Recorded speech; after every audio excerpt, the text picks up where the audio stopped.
자, 일단은 많은 분들이 이제 대선 이후에 약간 이제 움직임이 바뀌었어요. 거래가 팍 터진 건 아닌데 그래도 분위기가 좀 살아나는 거를 좀 우리가 느낄 수가 있잖아요.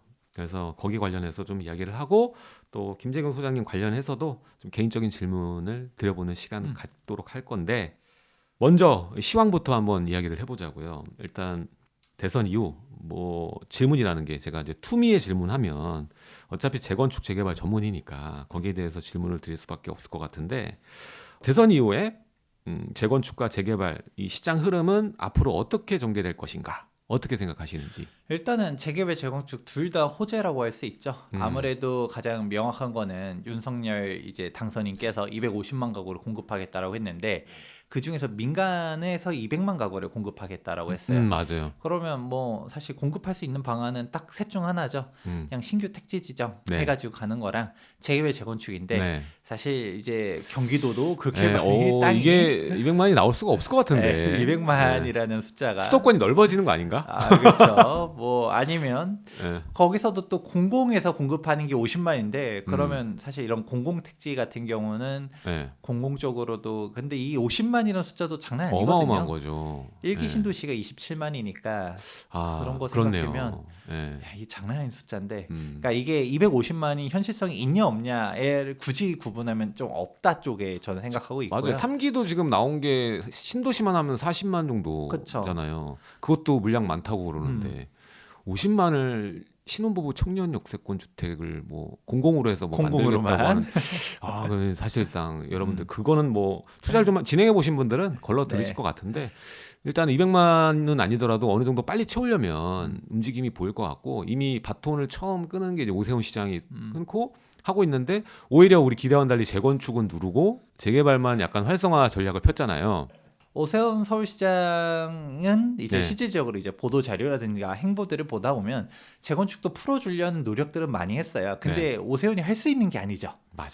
안전진단 뭐 음, 풀어줄 필요성이 있습니다라고 하면서 음, 뭐 기자회견하고 뭐 음, 하면 뭐해요. 근데 이 네, 부분을 국토교통부에서 뭐 들은 척도 안 하는데 네, 뭐 아무런 의미가 없는 거죠. 근데 음, 이제 대통령은 음, 다르다는 거죠. 음, 그래서 이제 재개발 재건축이 둘 다 활성화될 거라는 말로 다시 음, 돌아오면 음, 일단 민간에 대한 공급을 어마어마하게 하겠다는 얘기를 했어요. 그러면 결국 공공 주도로 하는 거는 한계가 있어요. 그럼 네, 재개발 재건축 풀어주겠다라는 네, 것이고 실제로 재개발 재건축 규제를 완화해주겠다라는 공약들이 쭉 있다 음, 보니까 음, 이제 재개발 재건축 둘 다 활성화 될 것이다. 네, 그런데 오세훈 이야기랑 같이 엮어서 같이 음, 들어오자면 오세훈 시장이 되면서 재개발 같은 경우 많이 풀어줬잖아요. 신속통합 음, 계획이라든지 최근에 무화주택도 발표하고 이런 식으로 좀 재개발 좀 더 앞으로 가면 2020년도 5.6 부동산 대책부터 해서 공공 공공, 재개발도 네, 그때부터 빌라 가격들이 본격적으로 뛰어 올랐죠. 올라가기 네, 시작했는데 그런 부분들을 생각해 보면 재개발은 이전부터 조금 이제 움직여지고 열기가, 있었어요. 네.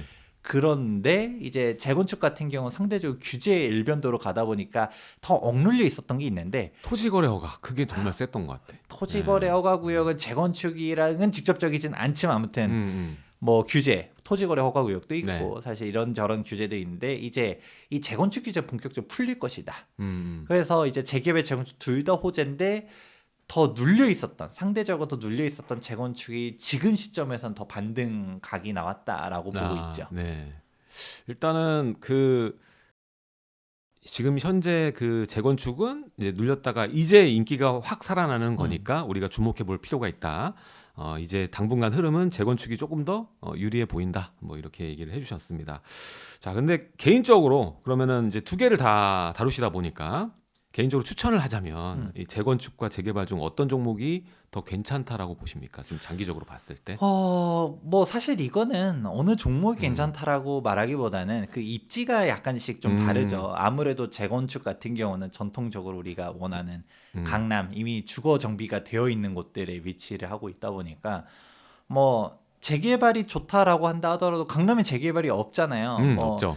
뭐 뉴타운 해봤자 저기 송파구 네, 거여마천에 네, 맞아요. 이 정도로 있고 음, 뭐 사실 이번에 반포 일동 쪽에서도 모아주택 얘기 조금 나오고는 예. 있는데 약간 이런 거 외로는 사실 음, 정비가 이미 돼 있다 보니까 대부분 재건축이죠. 하다못해 음, 방배동도 재건축으로 재건축. 예. 가잖아요. 그런 식으로 가다 보니까 난 강남 쪽이 좋아라고 하면 재건축밖에 선택지가 없는 거고 뭐 여의도에 재개발이 없잖아요. 동부이촌동도 재개발이 없잖아요. 예, 예. 그러니까 전통적인 부촌들에 대한 음. 입지들 같은 경우는 사실 재건축밖에 없다 보니까 음. 나는 이런 입지 아니면 안 돼라고 하시는 분들은 분명 존재합니다. 아, 그런 분들 같은 경우는 사실 재건축을 갈 수밖에 없는 거죠. 그런 식으로 가는 거고 네. 근데 반대로 약간 재개발과 재건축이 둘 다 공존하는 지역들이 있죠. 음. 예를 들어 마포구라든지 네. 성동구라든지 이런 곳은 재건축도 있고 재개발도 있고 그러잖아요. 음. 그런 곳 같은 경우는 내가 좀 선택을 할 수 있겠죠. 그래서 이 재건축 규제도 조금 이따가 나중에 좀 풀어드리긴 하겠지만 이게 완화가 구체적으로 어떤 식으로 되느냐를 조금 따져볼 필요성이 있거든요. 그래서 나는 좀 더 좀 현실성 있게 완공되는 쪽을 생각한다면 좀 재개발 이런 식으로 볼 수는 있겠죠. 재건축은 뭐 후술하겠지만 재건축 초과이권 수제가 결론적으로는 이제 어떻게 풀릴 것이냐 이게 관건이기 때문에 재개발은 사실 이제 막힌 길이 없는 네. 고속도로가 딱 뚫려 있는 거고 네. 재건축은 이제 톨게이트가 딱 열렸어. 네. 오픈하면서 이제 갈 수는 있지만 저기 장애물을 좀 치울 필요가 좀 있다. 네. 일단은 달리고는 있는데 저 앞에서 사고 약간 정체 구간이 좀 보인다. 있어요. 정체 구간이 이제 저기 이제 100km 앞에 정체 구간이 있다라고 하는데 내가 도착할 때까지 뚫릴까 안 뚫릴까를 조금 기다려봐야 되는 그런 상황으로 볼 수 있죠. 비유 좋네요. 재개발 재건축 시장 중에서도 뭐 재개발 지역도 가격이 좀 떨어진 지역이 있는지. 네. 있었죠. 이제 재건축 같은 경우는 사실 뭐 그동안 눌려 있었다가 이제 튀어 올라가니까 지금 시점에서는 사실 지금 조정이 됐다라는 네. 데들은 없어요. 오히려 지금 재건축은 물어보면 뭐 거래가 되고 안 되고를 떠나서 매물들을 걷어 올리고 호가를 높이고 막상 산다라고 하면 매도자가 도망가고 뭐 이러고 있는 게 지금 재건축이고 재개발은 뭐 아직까지는 조금 싼 데들이 존재합니다. 이게 뭐 종전 가격 대비해서 조금 눌려져 있는 곳들 뭐 한 두 군데만 얘기해 보자면 일단 항상 경기권에서는 대표적으로 나오는 재개발 지역 중에서 광명 뉴타운이 있죠. 이 광명 뉴타운 같은 경우는 항상 약간 조금 안타까운 감이 없잖아 있어요. 뭔가 뭐 대책이 나왔다면 항상 떨어져요. 약간 저는 이 이유를 그렇게 보고 있는 게 워낙 규모가 커요. 이제 광명 1구역부터 16구역까지 존재하고 그리고 속도들도 다 비슷비슷하고 그렇다 보니까 조합원들도 엄청 많은 거죠. 그래서 다른 재개발 지역 같은 경우는 뭐 규제가 터졌다 해도 재개발 자체의 방향성 자체가 좋으니까 뭐 가지고 가지 뭐 굳이 지금 팔아야 되나 뭐 정말 급한 사람 아니면 팔질 않는데 급매물이 없는 거죠. 근데 광명은 급한 사람들이 꼭 있어요. 너무 조합원이 많다 보니까 물량이 또 있으니까. 이것도 뭐 던지면 또 이게 매물이 없으면 사람들이 또 동요를 안 하는데 막 급매물이 좀 있대요. 실제로 가격이 한 1억 빠졌대 이러면 딴수도 막 불안불안하잖아요. 약간 소신이 없으신 분들은. 그러니까 항상 급매물들이 나타나요. 광명이. 근데 사실 광명 같은 경우도 지금 급매물이 많이 사라졌어요.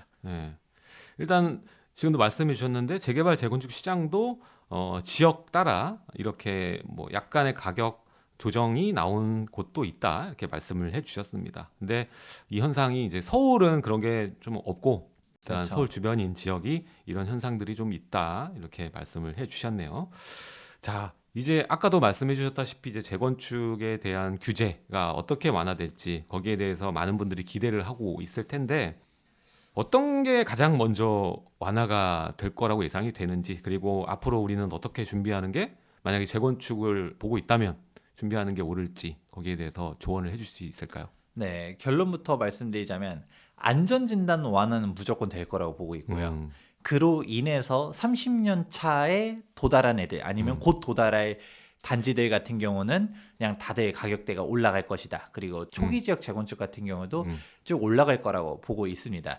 그러면 이제 그 이유에 대해서 쭉 하나씩 풀어볼 필요가 있는 것 같은데 우선은 여러분들 조금 기대감은 정말 많아요. 네. 지금 엄청 많죠. 대선 이후로 이제 윤석열 당선인께서 이것도 풀어줄 거고 이것도 풀어줄 거고 기대감은 많은데 제가 기준점을 하나를 잡아라라고 말해드리고 싶어요. 뭐냐면 대통령이 할 수 있는 것과 없는 것, 없는 것을 구분을 해야 되는데 네. 대통령이 할 수 있는 것은 시행령 개정은 가능해요. 네. 근데 법률 개정은 불가능하죠. 네. 우리나라는 국회를 통과해야죠. 삼권 분립이기 음. 때문에 아무래도 법률은 국회 네. 소관이다 보니까 지금 솔직히 국회가 그대로잖아요. 총선이 2024년 4월 달이거든요. 2년 남았어요. 아직 2년 남았습니다. 그렇기 때문에 아직 멀었죠. 그래서 이제 국회가 사실 그대로라고 하면 좀 쉽지 않다라고 보고 있고요. 그러면 시행령 개정만으로 가능한 것들이 있어야 되겠죠. 그럼 대표적으로 안전진단 같은 경우도 윤석열 당선인께서 안전진단 면제를 공약으로 내세우긴 했었어요. 근데 이거는 솔직히 안 된다. 도정법을 바꿔야 되잖아요. 네, 도시 및 맞아요. 주거환경정비법 12조와 13조의 안전진단 1차, 2차가 각각 명시되어 있는데 이 부분 관련해서 개정이 되어야 이 안전진단 면제가 되는 거고 실제로 현재 국회 위안법률 시스템에 이제 개정안이 올라오긴 했어요. 도정법 개정안에 이것도 30년 차라고 해서 무조건 다 면제가 아니라 뭐 소방 설비가 이제 미흡하다든가 아니면 내진 설계가 안 돼 있는 경우는 안전진단을 면제해 주도록 하자라고 하면서 이런 안이 올라와 있긴 하지만 뭐 그게 아니 발의는 통과될지는 뭐 신나게 할 수 있죠. 아 그렇죠. 뭐 이제 국회의원 11명이 모여서 갔는데 뭐 그거를 통과시켜 주지 않는 주제는 그건 국회의원들이 판단할 일이 있기 때문에 좀 어렵죠. 그러면 이제 현실적으로 어떤 게 개정 가능하냐? 이제 도시 및 주거환경정비법 12조를 보게 되면 이 안전진단에 대한 규정들이 정의가 되어 있어요. 그럼 그 안에 대해서 어떤 식으로 평가를 하냐에 대해서는 평가점. 평가에 대해서 국토교통부 고시에 따른다라고 하는데 그럼 국토교통부 고시의 대표적인 어떤 게 있느냐? 안전진단 가중치가 거기에 명시가 되어 있습니다. 이 안전진단 가중치는 말 그대로 국토교통부 고시니까 국토교통부 장관이 의지만 있으면 바꿀 수가 있는 거죠. 실제로 2015년도 박근혜 전 정권 때 그때 완화했잖아요. 그때 막 강력했었던 거 한 차례 쫙 낮췄었고요. 이거를 2018년도 때 쫙 올려버린 거죠. 그러면 이걸 다시 2015년도 당시로 회귀를 시켜버린다라고 하면 그냥 1차 안전진단이 어쩌고 2차 안전진단이 어떠고 뭐 이게 중요한 게 아니에요. 그냥 안전진단 가중치를 갖다가 이제 조율을 하는 거죠. 주민 생활 여건에 대한 부분을 높여버리고 그리고 구조 안정성에 대한 비율을 지금 현재 50%인데 전처럼 20% 확 낮춰버린다. 그러면 사실상 안전진단 요식행위로 바뀌어버리니까 휙휙 다 통과가 가능해지는 거죠. 그러니까 이제 안전진단에서 멈춰 있었던 단지들 목동 같은 경우도 목동 6단지 빼고는 다 떨어졌잖아요. 지금 이 구조 안정성 이대로 가면은 오랫동안 못할 것 같은데요. 무너지기 전까지는 못할 것 같은데. 이제 정말 말들이 많은 거죠. 그런 단지들을 이제 본격적으로 다 안전진단이 다 통과될 수 있다라고 보고 있는 것이죠. 그러니까 그동안 저는 재건축 투자에 대해서 그동안은 항상 부정적이었었어요. 왜냐? 소장이 여기 어때요? 아니 좋긴 한데 예를 들어 목동 같은 경우는 저는 예전에 투자하지 말라라고 했거든요. 왜 그랬냐? 목동 지금 사도 안전진단이 솔직히 어려울 건데 안전진단 통과를 안 시켜주잖아요.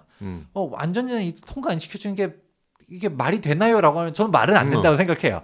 근데 아무튼 현 정권이 안 해주니까 그게 통과가 되겠냐라는 거죠. 그러면 지금 뭔가 기대감으로 사놓고서 그냥 이대로 20년 동안 물려 있을 수 있는 돈이 거죠. 콱 물려가지고 그 큰 액수가 표류하죠. 장기 표류. 아니 대표적으로 음마아파트도 음마아파트 추진인의 설립이 2000년대 초반에 했어요. 아직도 조합 설립이 안 됐잖아요. 맞아요. 언제까지 음마냐는 거죠. 그런 거 생각하면 물론 돈은 올라갈 거예요. 왜냐하면 지금 신축이 구축이 다 올라가니까 가격은 올라가겠지만 이게 재건축을 생각하고 올라갈 거면 맨날 재건축 예정지로 끝낼 가능성이 있다. 그럴 시간에 차라리 재개발했었으면 완공이 될 시간이 될 수도 있기 때문에 굳이 신축을 받는 게 목적이면 굳이 목동이요? 라고 말하죠. 그냥 나는 학군이에요. 라고 가면 상관은 없는데 그게 아니면 좀 어렵다. 실제로 이 안전진단 관련해서는 사실 전에 2020년 6.17 대책 때였나? 그때 가장 어마어마한 것들이 나타났었죠. 바로 무엇이었냐면 2년 실고지 않으면 현금 청산시켜버리겠다. 이것도 정말 큰 이슈였잖아요. 그러다가 이게 도정법을 2020년 12월 달에 개정하겠다라고 하다가 밀리고 하다가 그러다 결국 백지화가 됐는데 6월 달에 백지화 결정이 났거든요. 그러면 만약 그게 통과가 됐었다면 재건축 또 이제 안녕인 거죠. 그건 대통령이 바꿔도 못 바꾸죠. 법에다가 명시를 해버리면. 맞아. 그러니까 그 대목 규제가 생기게 되면 재건축 진짜 죽는 일이었었는데 근데 이게 백지화되고 안전진단을 이제 풀어주고 하게 되면 이제부터는 딱 일단 제가 비유를 들었잖아요. 톨게이트가 열렸어요. 딱 입구 컷을 당하고 있다가 입구가 열렸어. 이제 출발해도 음. 돼라고 이제 신호탄이 쏘여진 거죠. 음. 그러니까 이제 본격적으로 가진다. 안전진단이 이제 풀리다 보니까 이제부터 재건축 단지들 이제 주목해보면 좋겠다라고 말해드리는 거죠. 그다음에 이제 걸리는 게 이제 제초안. 그렇죠. 예. 그게 강력하잖아요, 제초안이. 제가 앞서서 비유를 들었잖아요. 고속도로는 열렸다. 근데 100km 앞에 상습 정체 구간이 보여. 이거 너무 너무 정체 아니야 이거? 맞아요. 미실현 이익을 그냥 앞에 그냥 잘라서 바로 내라는 건데. 재건축 초과이익 환수제에 대한 문제점은 제가 1시간 동안 더 드릴 수 있지만 그냥 결론만 말하면 하지 말라라는 거죠. 제초안은 그냥 재건축 하지 말라라고 만든 법률인데 저 앞에 상습 정체 구간이 이제 관리처분 인가 IC 쪽에서 다 걸려 있어. 거기서 빠져나가지 못하고 거기 앞에 있는 재건축 단지들이 다 거기서 대기 타고 있는 거예요. 그중 일부는 나 제초안 뚫고 가겠다. 대표적으로 반포주공 1단지 3주구 같은 경우는 뚫고 가겠다. 라고 하면서 가고 있는데 그 앞에 막 낙석 주의 막 이렇게 표지판들이 있단 말이에요. 이거를 어떻게 할 것이냐 라는 부분들이 있죠. 그러면 이제 제가 앞서서 말해드렸던 게 대통령이 할 수 있는 것과 없는 것을 구분해야 된다는 얘기 있잖아요. 네. 법은 못 바꿔요. 이 법이라는 게 재건축 초과이익 환수제라는 거는 노무현 전 참여정권 때 만들어졌잖아요. 그러고서 대한민국 부동산 가격 대표적으로 이제 서울 부동산이 무너지기 시작한 게 2009년도부터 하락으로 전환했었거든요. 그때부터 2012년도까지 얼마나 암흑기였어요. 막 미분양 터지고 할인 분양하고 그러고서 우리가 대표 조특법 99조의 미분양에 대한 특례 주택 같은 경우 막 미분양 주택 받으면 이제 양도세 100% 감면 이런 것도 그때 있었어요. 그 정도로 건설사 죽는다라고 하니까 그렇게 해주고 했는고 실제로 무너진 건설사들 많았었거든요. 그때 막 도급 순위 100위권 안에 있는 건설사들도 많이 무너졌어요. 맞아요. 그룹사에 편입되지 않고 단독적으로 있는 건설사들은 버틸 체력이 없었거든요. 그렇게 무너지고 있는 와중에도 제초안을 못 없앴었죠. 이게 언제 유예가 됐었냐면 2012년도 12월 달에 없애지 못하고 유예가 됩니다. 그 유예가 한 차례 또 연장되고 하면서 언제 끝나냐? 2017년도 12월 31일에 종료가 되면서 2018년도에 부활이 되었거든요. 이걸 생각해 보면 그렇게 건설사들이 다 죽는다 실제로 죽어 나가는 와중에서도 당시 야당 민주당에서 반대를 했었던 거죠. 이거 풀면 안 된다. 그러면 지금 부동산 가격이 그게 무너지고 건설사 다 죽는다. 이런 소리도 안 나오는 와중에서 과연 이 법안을 없앨 수가 있을까에 대해서는 저는 조금 의구심이 있다. 좀 어렵다라고 솔직하게 생각하고 있고요. 그러면 조금 생각해 볼 수 있는 게 이거 제초안 이거 어떻게 되느냐라고 했을 때 시행령을 조금 개정해가지고 완화를 해줄 수는 있겠죠. 대표적으로 환수율을 좀 낮추는 그렇죠. 방향으로 그런 좀 평가에 대한 현실성들을 갖다가 조금 반영할 수는 있는데 근데 이게 약간 이런 느낌이에요. 몽둥이를 때릴 거를 회초리로 때린다라고 해서 맞을만 하냐. 그렇진 않거든요. 대표적으로 지금 제가 설명드렸던 것 중에서 재건축 초과이익 환수제 때문에 관리처분 인가 전후에 있는 재건축 단지들은 다 멈춰 있는데 뚫고 가는 단지들이 있긴 있어요. 대표적인 게 반포주공 1단지 3주거라 말했는데 여기가 지금 분당 금액을 어느 정도로 산정하고서 움직이고 있는지 혹시 들어본 적 있으시나요? 그쪽에서는 한 뭐 6억 7억 정도 선 보지 않나요? 5억? 4억 중반 나올 거라고 평가를 하고서 움직였어요. 근데 실제로 그렇게 나올 수가 더 나오지. 그렇죠. 이게 놀부님은 아니까 터무니없는 숫자라는 거를 캐치를 바로 하시죠. 왜냐하면 그냥 뭐 아무리 좀 낮게 나온다 해도 6억 7억은 나올 텐데라는 생각들을 하잖아요. 그 이유가 2018년도 당시 국토교통부에서 시뮬레이션 돌렸었던 게 있어요. 제초안 부담금이 어떻게 터질 것인가. 기사로 돌았죠. 강남권역 평균이 6, 7억이었었고요. 가장 많이 나오는 단지는 8억 4천이 터진다라고 나왔었죠. 그럼 8억 4천 단지가 어딘지에 대해서는 아직도 공식적으로 오픈하진 않았지만 전문가들끼리 말하기로는 반포주공 1단지 3주구다. 왜냐면 얘가 제일 그게 그죠. 위치도 좋고 맞아요. 가장 대단지고 제초안 걸린 애들 중에 가장 거기가 대어기 때문에 여기가 그럼 여기서 나올 수 있는 게 2018년도 당시라 했잖아요. 지금 더 나오지. 18년도 당시 아크로 리오파크 가격이 30억을 못 찍었었어요. 평당 1억 그때 그러고 있었으니까. 그러면 아크로 리오파크가 지금 최근 실고가가 46억 6천. 그때 당시엔 30억도 못 찍었었을 때 지금 46억 6천. 네. 야, 아무리 못해도 10억 넘게 터질 수밖에 없어요. 그러면 전 정권 추세대로 만약에 그대로 갔다. 예를 들어 이재명 당선인이 되셨다라고 하면 죽는 거죠. 재건축은요 5년 동안 안녕이에요. 안녕. 네. 우리가 이런 얘기 하지도 못해요. 그렇죠. 만약에 그랬다면 우리는 이제 조용히 살아야지. 조용히 이제 재건축을 하시면 안 됩니다. 네. 애끼 이년 뭐 어서 투기를 하려고 이렇게 얘기를 했었어야 됐죠. 네. 친정부 방송을 해야 됐는데 아무튼 이제 재건축이 이제 뚫린다라고 해도 이제 시행령 개정을 통해서 지금은 약간 조금 희망적으로 볼 수는 있겠죠. 정말 아무리 못해도 6, 7억은 터질 게 눈에 보였는데 사실 이제 민주당이 됐었다면 솔직히 10억 넘게 터질 것도 눈에 보였었는데 이게 진짜 4억 중반까지도 갈 수도 있겠다. 그 조합에서 약간 청사진을 그려놓은 거잖아요. 우리 이렇게 나올 수 있습니다. 왜냐면 거기서 10억 터집니다라고 계산했으면 관리처분 총회가 열릴 수 있을까요? 네, 열리지도 않죠. 열리지도 못했어요. 난리가 나지. 그랬는데 이제 그렇게 4억 중반대 하면서 이제 더 있는데 실제로 4억 중반대가 나올 수도 있겠죠. 이제 시행령 어떻게 하면. 근데 사실 그보다 더 세게 나올 수도 있다고 보지만 아무튼 4억 중반대가 나온다고 쳐요. 그래서 4억 중반 낼만한가요? 그래도 조금 이제 부담되죠. 아무래도 거기 살고 계신 분들이 다 뭐 노동소득이 많고 그렇다고 보기보다는 뭐 은퇴하신 분도 계실 거고 한데 어쨌든 그 아파트가 나오기 전에 본인이 내야 되는 금액이기 때문에 부담이 될 수 있죠. 준공 시점에서 딱 이제 제초한 부담금 계산해가지고 딱 뿌려버리는 건데 그럼 나는 사실 아무리 반포주공 3단지가 사업성이 좋다 뭐 이런다 하더라도 내 분당 이제 평형대에 따라 다르겠지만 분담금 납부하는 사람들도 있을 거고요. 근데 분담금 설령 없다 하더라도 갑자기 재건축 분담금을 갖다가 4억을 갖다 떨궈 버린다? 그러면 내가 그 현금을 안 가지고 있으면 그러면 어렵잖아요. 그래서 항상 대표적으로 나오는 문제점이 미실현 이득에 대한 과세다. 맞아요. 종부세랑 또 이것도 둘 다 좀 그런 것 같아요. 약간 그 돈 많으신 분을 그 사람에 대한 정확한 걸 판단 안 하고 가지고 있는 자산으로 판단하고 그냥 약간 회수하려는. 그러면 이제 돈 어디 만들어 오라는 거 아니야? 4억 이거 대출 만약에 이제 대출도 풀어줄 거라고 하지만 대출 그대로 전 정권 추서대로 아직 현 정권이죠. 현 정권 방향수대 15억 초과 LTV 0. 그건 대출도 안 나와. 낼 수 있는 방법이 없어. 그러면 매각을 하는 수밖에 없는 거죠. 맞아요. 팔아야 돼. 반포주공 3단지 내가 이거 기다릴 때까지 20년을 버텼는데 이제 와서 팔아야 돼. 이게 뭐야? 라고 할 수 있는데 그나마 팔면 다행이에요. 이게 왜 팔면 다행이냐? 팔면 당연히 안 다행이지만 팔면 내가 수익을 확보하고서 분담금 내고 그래도 이득은 남잖아요. 근데 안 판 사람들은 어떤 문제점이 나타나냐? 일단 분담금 냈어. 거기서 이제 위원회에서 너 이제 가격은 얼마고 뭐고 해서 분담금을 딱 결정한 거죠. 그런데 집값이 떨어지면 돌려주나요?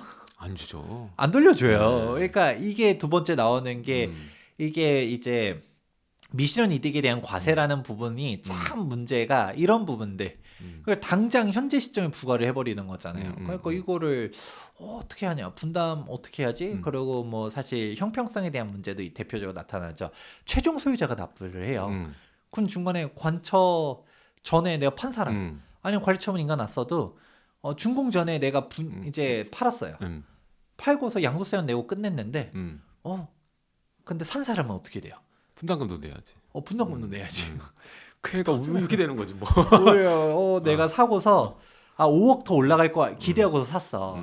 실제 5억이 올라갔네. 근데 분담금만 5억이야. 그건 똔똔. 차라리 똔똔이어야 되면 다행인데 분담금이 10억이 터져. 그건 더 내야 되고. 으악.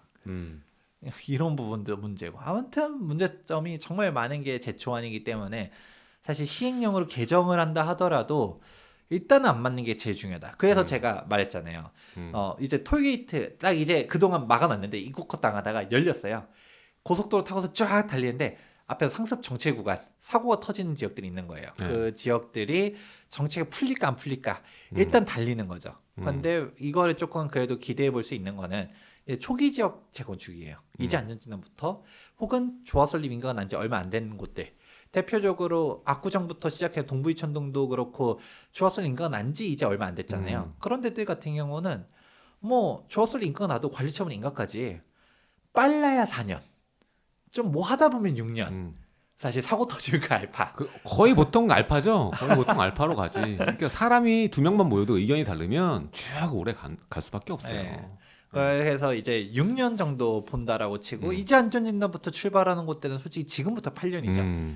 그러면 여기서 저는 좀 희망을 갖고 있는 게 정권이 한번 바뀌고 또 그 다음도 볼 수 있는 거잖아요. 제가 전에도 이명박 정권 말기 때 2012년도 12월 달에 제초안이 없애진 못했어도 유예가 한시적으로 되었다는 얘기했잖아요. 그런 것처럼 뭔가 현 정권에서 노력은 하겠죠. 노력했는데 국회가 그대로요. 그러면 일단 총선 이유를 한번 좀 보는 거고 그치. 8년 뒤면 총선도 한번 또 볼 수도 있는 거죠. 그러면 이 재건축 지역들이 압구정도 언제까지 압구정이에요? 얘가 50년 차 되고 60년 돼도 재건축 안 지켜줄 수는 없잖아요. 그러면 그때 가면 재건축 규제가 풀릴 거니까 우리가 조금 길게 호흡을 조금 길게 볼 수 있는 거죠. 그래서 재건축 같은 경우는 좀 고속도로 많이 가 있는 애들도 비싸잖아요. 많이 가 있어라고 하는데 그게 많이 가 있는 게 아니라는 거죠. 그 상습 정체 구간에 묶여 있는 재건축 단지들 같은 경우는 굳이 비싸게 갈 필요가 있을까? 차라리 개인적으로는 그렇게 아까 분담금 얘기도 했잖아요. 몇 억씩 잘못하면 10억도 터질 수가 있는데 뭐 아무리 못해도 5억은 터지겠죠. 그러면 차라리 더 비싼데 반포에서라면 반포주공 1단지 1, 2, 4주고 라든가 거긴 너무 넘사벽이니 50억 들고 가도 사기 어려우니까 좀 아니면 좀 다른 데들 지역들 제초안 피한 애들 중에서도 뭐 30억, 40억 선에서 갈 수 있는 애들도 존재하거든요. 차라리 그런 단지들 뭐 차에 가가지고 확 빠르게 가든가 아니면 굳이 웃돈 프리미엄을 주지 않고 내려서. 차라리 밑에 초기 지역들을 가든가 네. 이렇게 투자 전략을 세우는 게 좋지 않을까라고 보고 있습니다. 맞아요.